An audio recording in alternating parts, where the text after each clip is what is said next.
भंडाऱ्यात उभारण्यात आलेल्या अमेरिकेतील गोल्डन गेट ब्रिजच्या प्रतिकृतीचं आज लोकार्पण होणार आहे। अंबोरा येथील ब्रिजमुळे नागरिकांच्या वेळ आणि अंतराची बचत होणार आहे।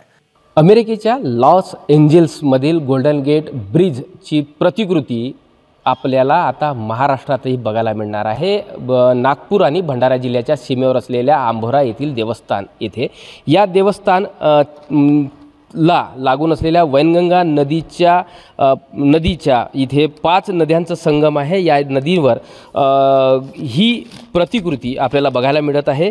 जर्मनी टेक्नॉलॉजीच्या माध्यमातून केबल स्टेट ब्रिज इथे तयार करण्यात आलेला आहे आणि या ब्रिजचं केंद्रीय मंत्री नितीन गडकरी आणि महाराष्ट्राचे उपमुख्यमंत्री देवेंद्र फडणवीस यांच्या हस्ते हा लोकार्पण सोहळा होणार आहे। अंबोरा येथील हे जगप्रसिद्ध असं देवस्थान आहे। या देवस्थानमध्ये दरवर्षी हजारो भाविक इथे श्रद्धाळू इथे दर्शनासाठी येत असतात।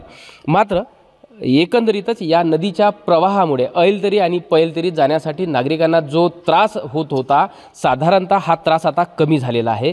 भंडारा आणि नागपूर या 2 जिल्ह्याला जोडण्यासाठी असलेल्या या नदीवर पूल नव्हता, त्याच्यामुळे नागरिकांना इथून बोटीतून जीवघेणा प्रवास करावा लागत होता। आता इथे तब्बल 176 कोटी रुपये खर्च करून ही जर्मन टेक्नॉलॉजीचं केबल स्टेट ब्रिज तयार करण्यात आलेला आहे।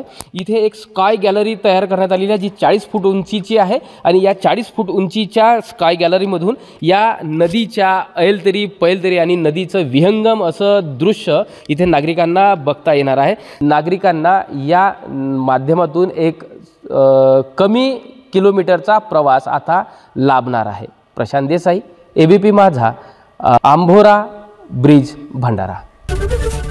एबीपी माझा, उघडा डोळे बघा नीट।